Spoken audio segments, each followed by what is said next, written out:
Hello friends, welcome to this video. In this video we are going to understand the percentile system in competitive examinations.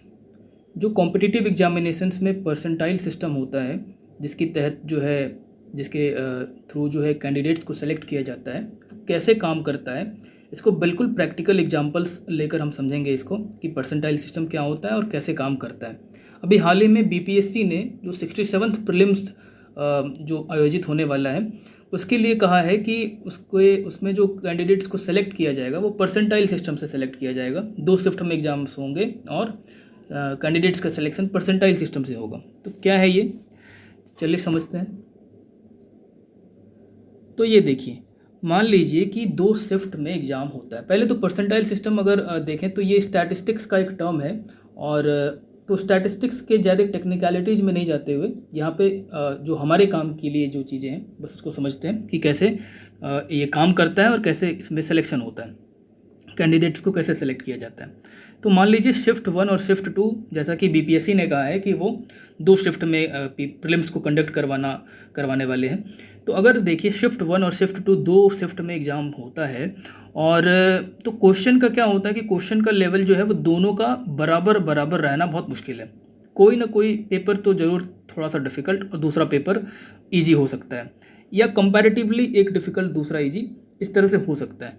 तो उस case में किस तरह से candidates के साथ जस्टिस किया जाएगा, अगर कोई डिफ़िकल्ट पेपर किसी कैंडिडेट को मिला है और दूसरे वाले शिफ्ट में इजी हो गया है, तो इसको कैसे मैनेज करेंगे, इसके लिए जो है परसेंटाइल सिस्टम को लाया गया है। तो हम इसको समझते हैं एग्जाम्पल से। मान लीजिए कि ये 2 शिफ्ट में एग्ज़ाम होता है और शिफ्ट 1 डिफ़िकल्ट पेपर वाला होता है, शिफ्ट 2 में ईजी पेपर था कंपैरेटिवली। ऐसा अगर होता है तो फिर क्या होगा, 10 टोटल अगर 20 कैंडिडेट्स हैं, एग्जाम्पल के लिए ही समझ रहे हैं, इतने कैंडिडेट्स तो हैं नहीं, बीपीएससी में तो 6 लाख से ज़्यादा लोगों ने फॉर्म भरा है। तो 10-10 कैंडिडेट्स दोनों शिफ्ट में एग्ज़ाम में अपीयर होंगे, ठीक है। अब एक हम अज्यूम कर लेते हैं कि ये जो 10 कैंडिडेट्स हैं इसके स्कोर जो पहले वाले शिफ्ट में है, स्कोर है 10, 25, 35, 45, 50, 55, 65, 70, 75 और 80। हाईएस्ट 80 जो है वो चंद्र ने पाया है, ठीक है। दूसरा जो शिफ्ट है उसमें भी 10 कैंडिडेट्स है और उनका स्कोर है 10, 20, 30, 40, 50, 60, 70, 75, 80 और 90। हाईएस्ट 90 गया है अशोका ने। जैसा बताया मैंने, शिफ्ट 1 डिफ़िकल्ट पेपर था तो हाईएस्ट 80 मार्क्स गया है और शिफ्ट 2 इजी पेपर था तो हाईएस्ट 90 मार्क्स गया है। तो क्या चंद्र के मार्क्स जो है 80 वो अशोका से कम होने की वजह से क्या उसको कम मान लिया जाएगा? तो ये परसेंटाइल सिस्टम में इसको कैसे करेंगे, हम कैसे कैलकुलेट करेंगे ये देखते हैं हम। तो अभी ये समझते हैं कि ये जो स्कोर है ये चंद्रा का 80 है और अशोका का 90 है। अगर मान लीजिए ये 2 शिफ्ट में एग्ज़ाम ना हुआ होता और एक ही शिफ्ट में एग्ज़ाम हुआ होता तो जाहिर है अशोका के नंबर ज़्यादा होते 90 और चंद्रा के नंबर 80 होते।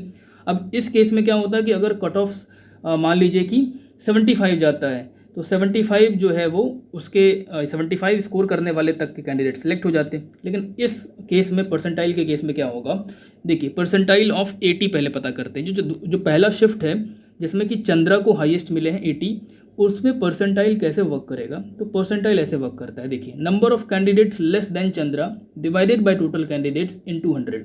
ये देखना है कि चंद्रा से कम कितने लोगों को मार्क्स आए हैं। क्योंकि चंद्रा हाईएस्ट लाया है तो 10 कैंडिडेट्स में बाकी के 9 लोगों को चंद्रा से कम मार्क्स आए होंगे, चंद्र से कम मार्क्स आए होंगे, जाहिर सी बात है। उसी तरह से जो दूसरा शिफ्ट है जिसमें अशोक को 90 मार्क्स आया है तो बाकी के सारे जो 9 कैंडिडेट्स हैं अशोका के अलावे उनको अशोका से कम मार्क्स आए होंगे, स्कोर आए होंगे। तो इस तरह से अगर परसेंटाइल देखेंगे तो चंद्रा का परसेंटाइल क्या होगा, 9/10 इंटू 100 90, और अशोका का भी परसेंटाइल क्या होगा, 9/10 इंटू 100 इज इक्वल टू 90, है ना। दोनों का परसेंटाइल बराबर होगा, चंद्रा का भी और अशोका का भी। ये इसलिए हम अज्यूम करते हैं क्योंकि जो दोनों ही पेपर होगा, अगर डिफ़िकल्ट होगा तो वो सबों के लिए डिफ़िकल्ट होना चाहिए और अगर इजी है तो सबों के लिए इजी होना चाहिए। तो जो डिफ़िकल्ट में चंद्रा ने 80 मार्क्स लाए हैं, जो हाईएस्ट है इस वाले शिफ्ट का, दूसरे वाले शिफ्ट के हाईएस्ट मार्क्स के जो स्कोरर हैं उसके बराबर होने चाहिए। अब ये डिपेंड करता है कि पेपर कितना डिफ़िकल्ट कितना ईजी था। अगर डिफ़िकल्टी और ईजी या जो 2 पेपर के बीच का डिफरेंस अगर वो बहुत कम होगा तो ये हाईएस्ट जो स्कोर 2 लोगों ने किया है इसके बीच का डिफरेंस भी कम होगा। अभी हम जो देख रहे हैं 80 और 90, पहले शिफ्ट में हाईएस्ट 80, सेकंड शिफ्ट में हाईएस्ट 90, ये इसलिए हुआ है क्योंकि शिफ्ट 1 और शिफ्ट 2 के पेपर में जो डिफ़िकल्टी लेवल है वो काफ़ी उसका डिफरेंस था, ठीक है। तो चंद्रा और अशोका मतलब बराबर माने जाएंगे और दोनों का स्कोर जो है वो 90-90 परसेंटाइल 90-90 माना जाएगा। तो प्रीलिम्स में इस तरह सेलेक्ट कर लेते हैं, बाकी मेंस या इंटरव्यू के लेवल पे इस तरह से परसेंटाइल वर्क नहीं कर पाएगा, क्योंकि वहाँ पे फिर फाइनल सिलेक्शन में तो नंबर ऑफ कैंडिडेट्स इक्वल होते हैं, ये number of candidates pre decided होते हैं कि इतने ही लोग को सेलेक्ट करना है, तो वहाँ पर ऐसे वर्क नहीं कर सकता है, या वहाँ पर कुछ और तरीका अपनाना होगा। यहाँ प्रीलिम्स में कैसे सेलेक्ट करेंगे, तो अशोका और चंद्र का आपने देख लिया कि दोनों के मार्क्स बराबर है, सॉरी परसेंटाइल दोनों के बराबर है, स्कोर अलग अलग होने के बावजूद, मार्क्स अलग अलग होने के बावजूद। अब एक दूसरा एग्जाम्पल लेते हैं, परसेंटाइल ऑफ गार्गी और मैत्री। ध्यान से देखिए, यहाँ पर गार्गी जो पहले शिफ्ट में अपीयर हुई थी उनका स्कोर था 75, और जो दूसरे शिफ्ट में जो मैत्री अपीयर हुई हैं उनका स्कोर भी 75 है। दोनों के स्कोर 75 है। अगर परसेंटाइल वर्क नहीं करेगा, अगर ये एक शिफ्ट में हुआ होता तो दोनों के मार्क्स बराबर माने जाते स्कोर के अकॉर्डिंग, लेकिन शिफ्ट अलग अलग है और परसेंटाइल सिस्टम से ये तय होगा, तो फिर क्या करेंगे, परसेंटाइल निकालेंगे। अब गार्गी का अगर आप देखें तो गार्गी का अगर ऐसे 10 कैंडिडेट में देखें तो रैंक 2 है ना, और बाकी के 8 कैंडिडेट्स जो हैं वो गार्गी से कम मार्क्स लाया उन्होंने, ठीक है। तो जो गार्गी का परसेंटाइल होगा वो कैसे होगा तय, 8/10 × 100, ठीक है, 8/10 × 100 इज इक्वल टू 80, तो ये होगा गार्गी का स्कोर। मैत्री का स्कोर क्या होगा, मैत्री के भी 75, मैत्री का परसेंटाइल क्या होगा, उनका भी स्कोर तो 75 ही है, लेकिन अगर आप देखें तो उनका 75 होने के बावजूद उनसे कम जो है वो केवल 7 लोगों को उनसे कम स्कोर आए हैं।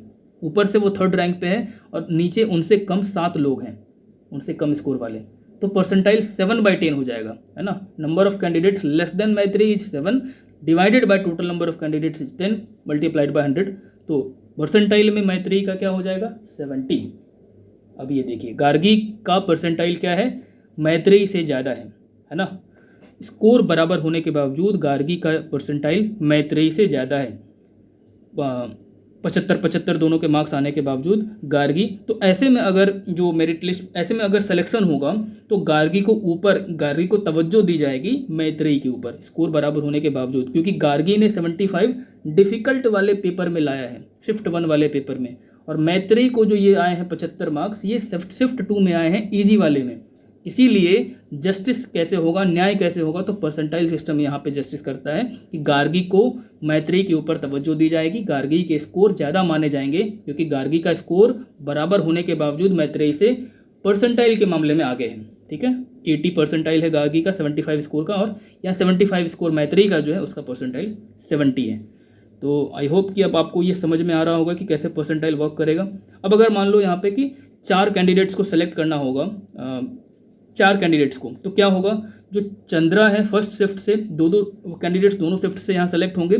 चंद्रा जो है वो 80 स्कोर वाले और गार्गी जो 75 स्कोर वाली हैं, ये दोनों सेलेक्ट हो जाएंगे फर्स्ट शिफ्ट में और फर्स्ट शिफ्ट की तरफ से। और जो दूसरे शिफ्ट में कैंडिडेट्स अपीयर हुए हैं उसमें अशोका जिसको 90 मार्क्स आए हैं और 80 मार्क्स जिनको आया होगा दूसरे नंबर पर, उनको फिर सेलेक्ट किया जाएगा। तो ये 2 लोग सेलेक्ट होंगे, ठीक है। मैत्री सेलेक्ट नहीं हो पाएंगी 75 गार्गी के बराबर मार्क्स लाने के बावजूद, क्योंकि शिफ्ट 2 इजी शिफ्ट था, शिफ्ट 1 डिफिकल्ट शिफ्ट था, और हम यहाँ पे परसेंटाइल सिस्टम के बेसिस पर तय करेंगे कि किनको सेलेक्ट करना है, ठीक है। आई होप कि अब आपको ये समझ में आ रहा होगा कि कैसे परसेंटाइल सिस्टम वर्क करेगा। अगर इससे रिलेटेड कोई भी डाउट हो या कुछ कन्फ्यूजन हो तो आप ज़रूर कमेंट बॉक्स में लिखिएगा। इस वीडियो में फ़िलहाल इतना ही। Thank you.